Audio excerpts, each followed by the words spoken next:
একটি হিজাবের জন্য সে হারিয়েছিল সম্পদ, সুখ আর জীবনের সব ভরসা। কিন্তু শেষে আল্লাহ তাকে কি দিয়েছিলেন জানলে চোখে পানি চলে আসবে। বাগদাদের এক দরিদ্র গ্রামে বাস করত এক ইমানদার তরুণী। তার মা ছিলেন গুরুতর অসুস্থ। মায়ের চিকিৎসার খরচ জোগাড় করার জন্য মেয়েটি দিন রাত পরিশ্রম করত। সামান্য আয়ে কোনো মতে দুবেলা খাবার আর মায়ের ওষুধের ব্যবস্থা হতো। দারিদ্র্যের এই কঠিন জীবনের মধ্যেও সে কখনো আল্লাহকে ভুলে যেত না। প্রতিদিন কোরআন তিলাওয়াত করত আর গভীর রাতে তাহাজ্জুদের নামাজে সিজদায় লুটিয়ে পড়ে কান্না ভেজা চোখে আল্লাহ কাছে সাহায্য চাইত। একদিন এক ধনী ব্যবসায়ী সেই গ্রামে এলো। মেয়েটির সৌন্দর্য, চরিত্র ও নম্রতা দেখে সে মুগ্ধ হয়ে গেল। খোঁজখবর নিয়ে সে মেয়েটির মায়ের কাছে বিয়ের প্রস্তাব পাঠালো। সে বলল, আমি আপনার মেয়েকে বিয়ে করতে চাই। বিনিময়ে আপনাদের এত সম্পদ দেব যে জীবনের বাকি সময় আর কোনো কষ্ট থাকবে না। অসুস্থ মা এই প্রস্তাবে খুশি হলেন। তিনি মেয়েটিকে বিষয়টি জানালেন। পরে মেয়েটির সঙ্গে দেখা করে ব্যবসায়ী বলল, আমি তোমাকে বিয়ে করব, তবে একটি শর্ত আছে। তোমাকে হিজাব ও পর্দা ছেড়ে দিতে হবে। তুমি আমার সঙ্গে বাজারে যাবে যাতে সবাই আমার সুন্দরী স্ত্রীকে দেখতে পারে। কথাটি শুনে মেয়েটি দৃঢ় কণ্ঠে বলল, আমাকে ক্ষমা করবেন, আমি আল্লাহর আদেশ অমান্য করতে পারবো না। ব্যবসায়ী আবার বলল, তোমার মা তো মৃত্যুসজ্জায়, তার চিকিৎসার জন্য তোমার টাকার দরকার। শুধু একটি শর্ত মেনে নিলেই সব সমস্যার সমাধান হয়ে যাবে। চোখে পানি নিয়ে মেয়েটি বাড়ি ফিরে এলো।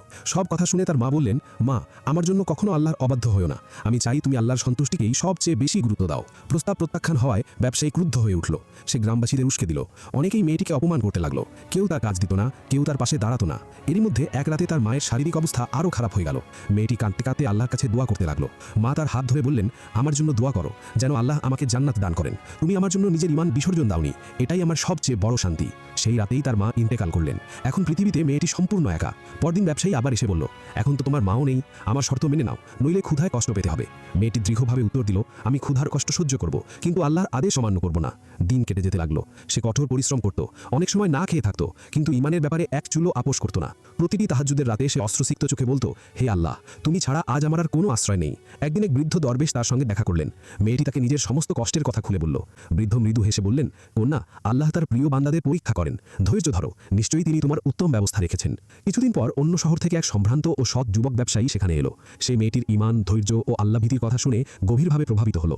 সে বিয়ের প্রস্তাব পাঠিয়ে বলল, আমি এমন একজন স্ত্রী চাই যিনি আল্লাহর সন্তুষ্টিকে পৃথিবীর সব কিছুর উপরে স্থান দেন। মেয়েটি প্রস্তাবে সম্মতি দিল। বিয়ের পর যুবকটি বলল, যে বৃদ্ধ দরবেশ তোমার সঙ্গে দেখা করেছিলেন তিনি আমার বাবা। তিনি তোমার চরিত্র ও ঈমানের কথা আমাকে বলেছেন এবং বলেছেন এই মেয়েটিই তোমার জন্য সর্বোত্তম জীবনসঙ্গী। এই কথা শুনে মেয়েটি সিজদায় লুটিয়ে পড়ল। কান্না জড়িত কণ্ঠে সে বলল, হে আল্লাহ, তুমি আমার ধৈর্যকে বৃথা যেতে দাওনি। তুমি আমার জন্য এমন ব্যবস্থা করেছো যা আমি কখনো কল্পনাও করিনি। কয়েক বছর পরে সেই অহংকারী ব্যবসায়ী ব্যবসায় বড় ক্ষতির সম্মুখীন হয়ে নিঃস্ব হয়ে গেল। একদিন ভিক্ষা চাইতে চাইতে সে মেয়েটির বাড়ির দরজায় এসে দাঁড়ালো। মেয়েটি তাকে চিনতে পারল, কিন্তু প্রতিশোধ নেওয়ার পরিবর্তে তাকে খাবার দিল, সাহায্য করল এবং কিছু অর্থও দিল। লজ্জায় ব্যবসায়ীর চোখ ভিজে গেল।